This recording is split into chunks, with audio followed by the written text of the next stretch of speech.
afternoon. There's at least one person. Say hi back. The President and the entire administration. Oh, there we go. What a happy class. Yeah. Now we're ready.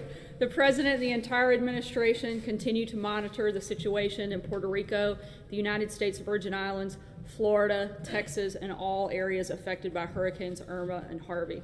FEMA Administrator Long is traveling to the affected areas today, and the President will be making a trip to Florida on Thursday.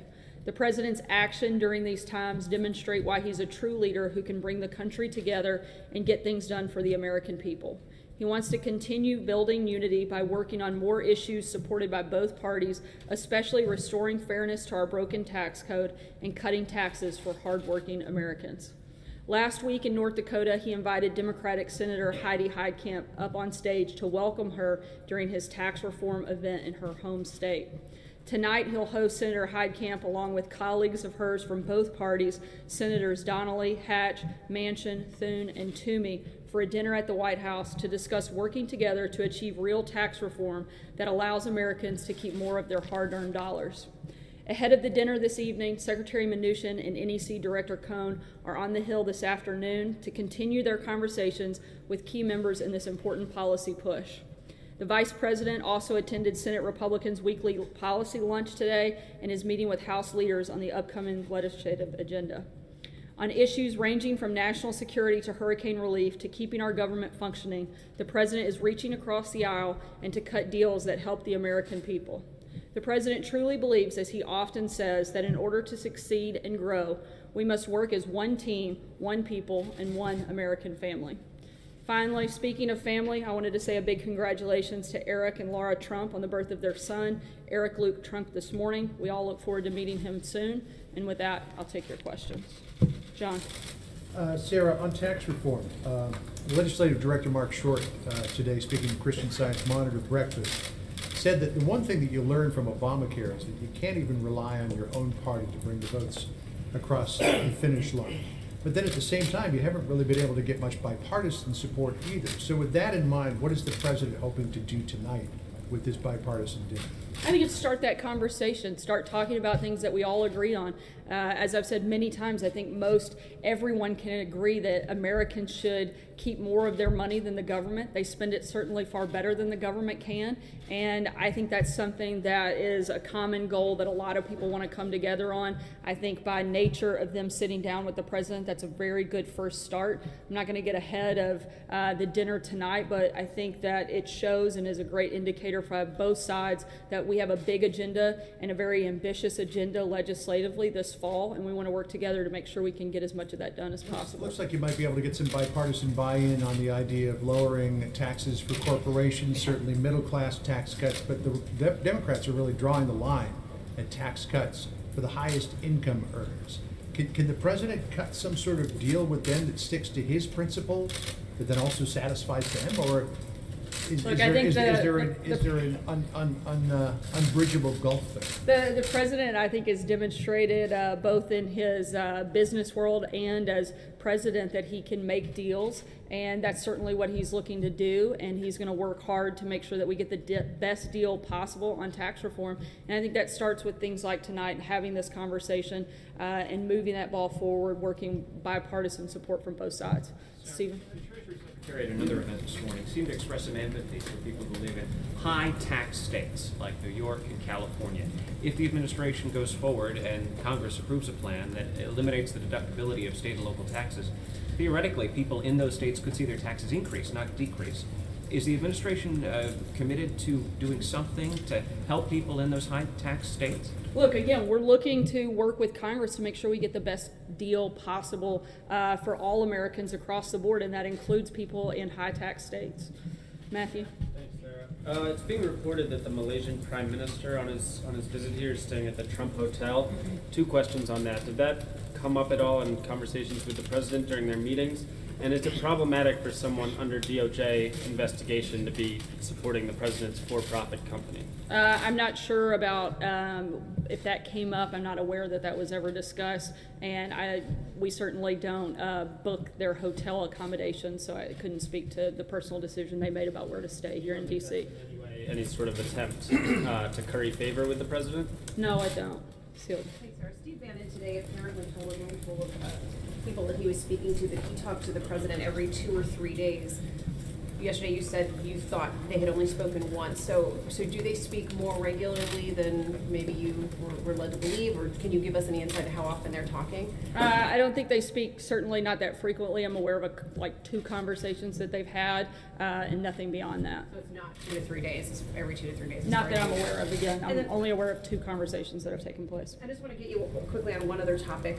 Why hasn't President Trump called the president of Mexico in the wake of that earthquake there to offer condolences? Why They was it actually the have a secretary? call scheduled today. It's taking place, I believe, within this hour, and we'll have a readout for you on that this afternoon. Maggie? Sarah, apologies if you answered this yesterday, but is the president aware? It's okay. Everybody here likes to ask the same question many times. Is the president aware that Steve Bannon described firing James Comey as the biggest mistake in modern political history? Whether he is or not, I think that everybody knows exactly where the president stands on that issue. The president is proud of the decision that he made. The president was 100% right in firing James Comey. He knew at the time that it could be bad for him politically, but he also knew and felt he had an obligation to do what was right and do what was right for the American people and certainly the men and women at the FBI. I think there's no secret. Comey, by his own self-admission, leaked privileged government information. Weeks before President Trump fired him, Comey testified that an FBI agent engaged in the same practice, they'd face serious repercussions. I think he set his own stage for himself on that front. His actions were improper and likely could have been illegal. Comey leaked memos to the New York Times, your own outlet. He politicized an investigation by signaling he would exonerate Hillary Clinton before he ever interviewed her or other key witnesses.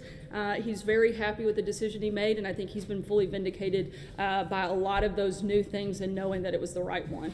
David? Florida is the president going, and what's he going to be doing down there? Those details are still being finalized. We hope to have some of that ironed out later today, and we'll certainly keep you guys posted on that travel. Jonathan? Sarah, 2 questions. First, a follow-up to the Malaysian Prime Minister's visit. Did the ongoing DOJ probe and corruption trial, did that come up in conversation with the president today? And then secondly, a different matter. Next week, of course, the president is going to New York for the United Nations General Assembly. Past presidents usually have a theme or a key idea they want to get across in their speech or some of their individual leader meetings. What will President Trump speak? I'm not aware of the specific conversation coming up in today's meetings. In terms of the UN General Assembly, I don't want to get ahead too far. We will plan to outline some of those plans and more details about that trip at the end of this week, as we have done in past practice on those types of meetings, and we'll certainly do that by the end of this week. Callie? Thanks. I have two. Let me just follow up too. You said that the actions of James Comey could have been illegal. You the other day referred to potential false testimony. The DOJ is not commenting, but I would put to you, would the president encourage the DOJ to prosecute Comey? That's not the president's role. That's the job of the Department of Justice, and something they should certainly look at. Is that something you'd like to see? I'm not sure about that specifically, but I think if there's ever a moment where we feel someone's broken the law, particularly if they're the head of the FBI, I think that's something that certainly should be looked at. And on North Korea, I'm sorry, my second question on North Korea. Is this administration determined whether North Korea did test a hydrogen bomb? We haven't released those details yet. Has the assessment been made though? I'm not sure how. Thank you, Sarah. Yesterday, when you were talking about James Comey, you mentioned that he gave false testimony. Didn't hear you say that again today. Do you still stand by that? I did say that actually You did today. say Yeah, that. and you did. Sorry, separately, when it comes to Steve Bannon, the Wall Street Journal reported that they spoke the other night. That's what Steve Bannon told the gathering in Hong Kong. Do you know if they discussed the 60 Minutes interview, and has the president said that it's something he would like to discuss with Steve Bannon? He hasn't said whether he'd like to discuss that, at least not to me on that front. John Gizzi? Thank you, Sarah. 2 questions, if I may. First, going back to John's original question regarding the Christian Science Monitor breakfast this morning, Mark Short was also asked about whether the president still supports Senator Luther Strange. And when I asked you that question, you said legal constraints kept you from answering. He said this morning that he's standing by Senator Strange and he fully supports him in the runoff September 26th. Is that the White House's official position? Again, the president has liberties that I don't, and legally I'm not allowed to comment on specific political elections that are ongoing, so I'm not going to weigh into that conversation. Mark I'm sorry, I'm not in a place where I can comment directly from behind the podium about elections that are upcoming. My other question is a political question as well. Two United States senators, Heller of Nevada and Jeff Flake of Arizona, face spirited primary challenges. State Representative Justin Simmons, a strong supporter of the president in Pennsylvania, declared his candidacy against Congressman Charlie Dent, who announced his retirement on Friday. Will the White House back challengers to sitting Republicans in primaries? Again, I'm not going to weigh in on elections that are ongoing from the podium. That's something that the Hatch Act prohibits me from being able to do. James? Sir, on North Korea, what did the president mean today when he said that the latest UN sanctions resolution was not a big deal? I think he actually said this is a small step and part of the process. But look, I think that the ultimate goal here is a denuclearized Korean peninsula. That's what we have to push towards. We're going to continue taking those small steps, but at the same time, we know that those very parties that voted to do this all have to do more. The president's called on them to do more, and we continue to hope that they will. Is the president comfortable with his son, Donald Trump Jr., testifying publicly up on Capitol Hill? I'm sorry. Is the president comfortable with his son, Donald Trump Jr., testifying publicly up on Capitol Hill? Senator Feinstein has indicated that she'd like to see that happen. And separately, but on the same... I think she said she'd just like to see him testify. Look, this administration's been very clear. We're going to be transparent and cooperative with this process. We know that there was nothing improper took place, no wrongdoing, and we're ready to see this come to its full conclusion and everybody else to see that as well. So the president would be comfortable...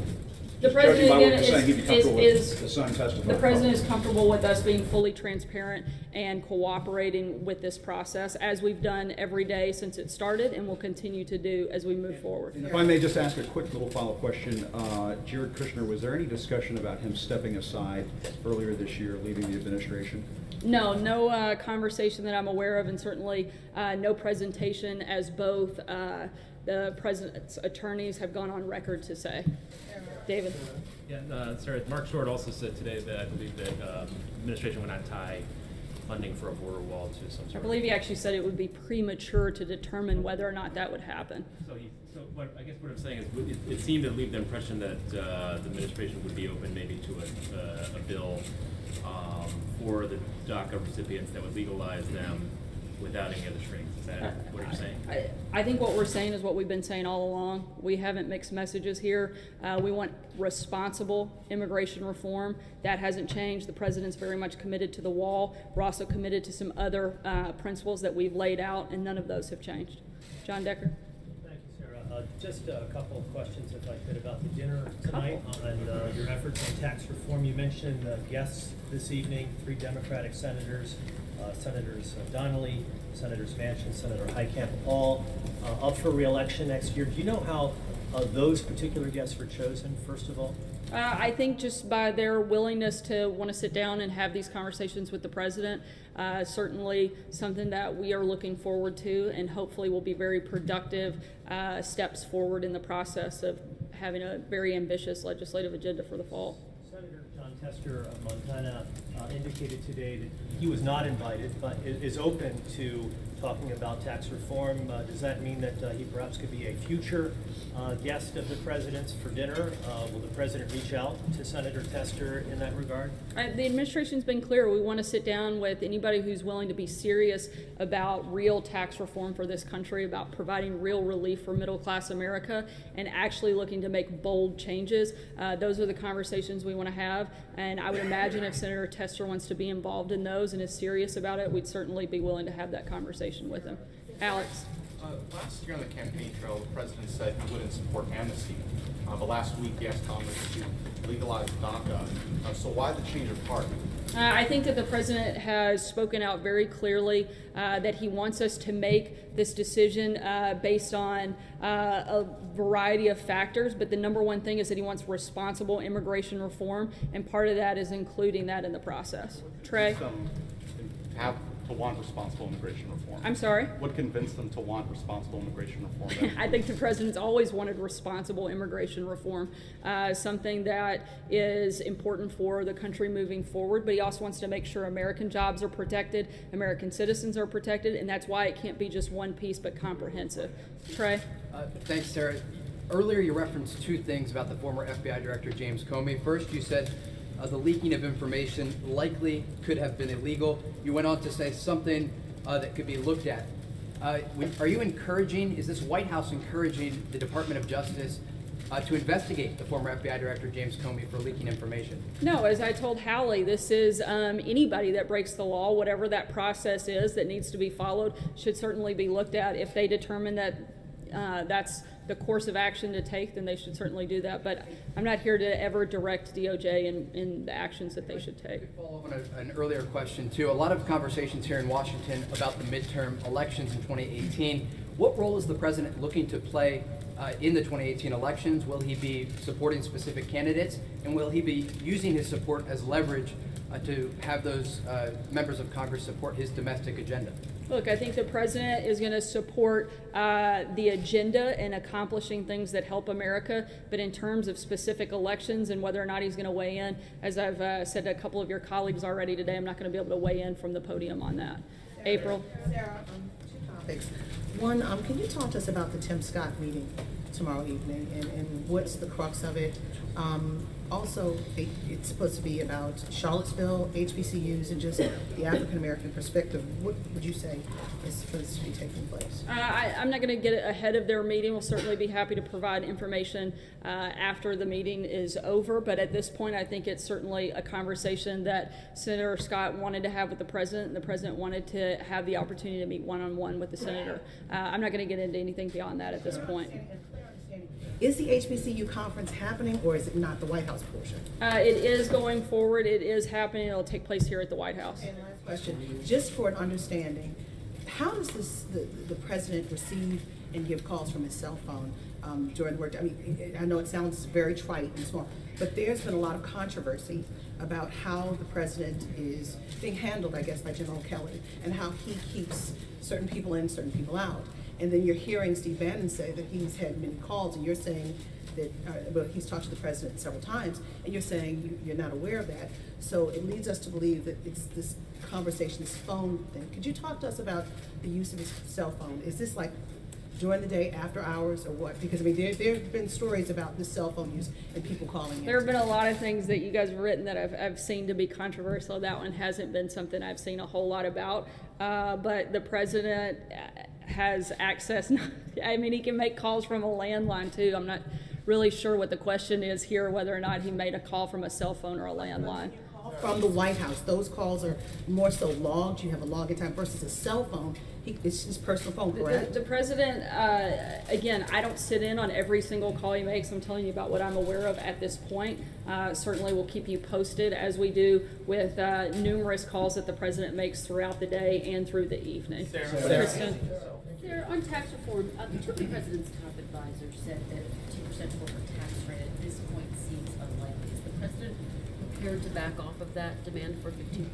The president is prepared to push for as low of a rate as we can get. We're going to continue to push for that and work with Congress to make sure we get the best deal possible. Based on conversations, it seems like they're hovering around 20%. Would he accept a 20% corporate tax Again, the rate? president's focused on getting the best deal possible. We're going to continue working to make sure we get that done. Hunter? Can I just ask you one on North Korea, Sarah? The president tweeted on January 2nd, it won't happen. He said North Korea just stated that it is in the final stages of developing a nuclear weapon capable of reaching parts of the U.S. It won't happen. Does he stand by that assessment, given everything that he has seen, all of the nuclear provocations from North Korea? Again, the president's committed to taking every step and keeping all options on the table in order to have a denuclearized Korean peninsula. Hunter? Foreign propaganda. Hunter? Thank you. Does the president believe that he needs to secure funding for a border wall before DACA? And I also have a second quick question. Again, I think it would be, as Mark Short said, and as your colleague pointed out, it would be premature for us to make those determinations at this point. But certainly something that we want to make sure happens is that there is a wall. That's something the president's committed to. But we also want comprehensive immigration reform. Blake? Will the president be reading Hillary Clinton's book? And what does he think about the excerpts that have gotten out so far? Whether or not he's going to read Hillary Clinton's book, I am not sure, but I would think that he's pretty well versed on what happened, and I think it's pretty clear to all of America. I think it's sad that after Hillary Clinton ran one of the most negative campaigns in history and lost, and the last chapter of her public life is going to be now defined by propping up book sales with false and reckless attacks, and I think that that's a sad way for her to continue this work. Thank you, Sarah. I have two questions. First, the Treasury Secretary said this morning that Janet Yellen is being considered for reappointment as Fed chair. Is that something the president is considering? Is she on the short list? And how close is the president to making that decision? When we have a personnel announcement, we'll certainly make sure everybody in the room knows. Secondly, I wanted to ask you about what the president said about North Korea earlier. He said that the UN Security Council resolution was nothing compared to what ultimately will have to happen. Is the president considering actions including cutting off Chinese banks from the U.S. financial system? As we've said many times before, that all options are on the table. That hasn't changed. The president's also said that he wants every country involved to step up and do more. This was a small step in that process, and we're hoping that they'll all take a greater role and a more active role in putting pressure on North Korea. A moment ago, you've used the language responsible immigration reform. A moment ago, you said comprehensive immigration reform. I think the goal, again, responsible immigration reform, making sure that we have the principles that we've laid out and that I've laid out from up here accomplished in that package. So that's comprehensive as it had been talked about before. Yeah, responsible immigration reform. Blake? You've talked a lot about cutting deals here with the president. Mark Short earlier today said that one of the lessons of the fall is you can't necessarily rely on 50 to 52 Republicans. And then he went on to say, we don't feel like we can assume that we can get tax reform done strictly on a partisan basis. So is it the belief of the White House that you are going to need Democrats in the Senate to get this across the finish line? I think it's the belief of the White House that we want to have bipartisan support. As I said several times earlier today, the goal is to have everybody come together and help provide tax relief for Americans across the board. We hope Democrats want to be part of that process. They certainly should. I think you need them, though. I mean, what Mark Short said is, what we learned from healthcare reform is even though people have been talking since 2010 about doing one thing, that's not necessarily what they might do in 2017. So I think it's less about what we need and what the country deserves. The American people work hard every day. They should get to keep more of their money. That's what this president is focused on, and that's what we're focused on doing, is helping. We'll work with Democrats and Republicans to make sure we get that accomplished. Do you know of any Democrats that are close to supporting what the president and the Big Six, their framework? I think we're in the beginning of those conversations, and hopefully, again, a lot of those people will come on board. Eamon? Thanks, Eric. Let's drill down on that a little bit, on the idea of Democrats coming across the aisle to support the president's tax reform. The question is whether there's enough of a shared vision between Democrats and Republicans for what tax reform ought to look like. So can you give us one or two examples of things, elements of this deal that the president could put into the deal that would attract those Democratic votes, but that would not alienate any Republicans? I mean, These what are just the the beginning specifics that you can do to this conversations. space here? These conversations are just starting with the Democrats coming to the table, and as those take place, we'll certainly provide more information on that front, but this is just the very beginning, the first step in this process. Thanks so much, guys. We'll be around the rest of the day to answer other questions if you have them. Thanks so much.